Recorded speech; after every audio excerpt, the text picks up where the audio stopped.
Friends, welcome to Jaya's garden. நம்ம சொல்லிகிட்டே இருந்தேன், நம்ம வீட்டில் நிறைய பாவைக்காய் வருது, அதனால் வத்தல் போட போகிறேன்னு சொல்லிட்டு இது நேற்றே கட் பண்ணி வச்சுட்டேன். வெள்ளை பாவைக்காய் கட் பண்ணி அந்த ஈரப்பசெல்லாம் போகிறதுக்காக நேற்று நைட்டு வந்து சும்மா அந்த ஃபேன் காற்றுல உணர வச்சுட்டேங்க. ஏன் அப்படின்னாக்கா இப்போ நம்ம மோர் ஊற்ற போகிறோம், அதில் அப்புறம் ஒரு மாதிரி பூசின மாதிரி வந்துடக்கூடாதுல்ல, அதுக்காக இப்போ கொஞ்சமாக மிளகாய் பொடி, கொஞ்சம் உப்புத்தூள் போட்டிருக்கேன். அதோட கொஞ்சமாக மோர், இது வந்து ஆப்ஷன் தான், போடாமல் கூட வைக்கலாம். இது கொஞ்சம் கசப்பு டேஸ்ட்டை எடுக்கும்.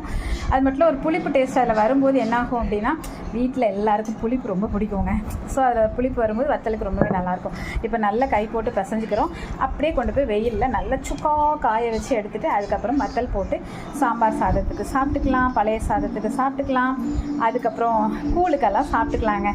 இவ்வளோ தாங்க வத்தல், ஈஸிங்க. நீங்களும் ட்ரை பண்ணி பாருங்கள், செமையாக இருக்குங்க. இது சும்மா ஸ்நாக்ஸ் மாதிரி கூட காஃபி வச்சுலாம் சாப்பிட்றது ட்ரை பண்ணுங்கள். நம்ம மாடி தோட்டத்தில் பறிச்சது, ஆர்கானிக்காக உள்ளது, ஒரே வத்தலாக போட்டு சாப்பிட வேண்டியதான். நீங்களும் ட்ரை பண்ணுங்கள். பிடிச்சா லைக் பண்ணுங்கள்.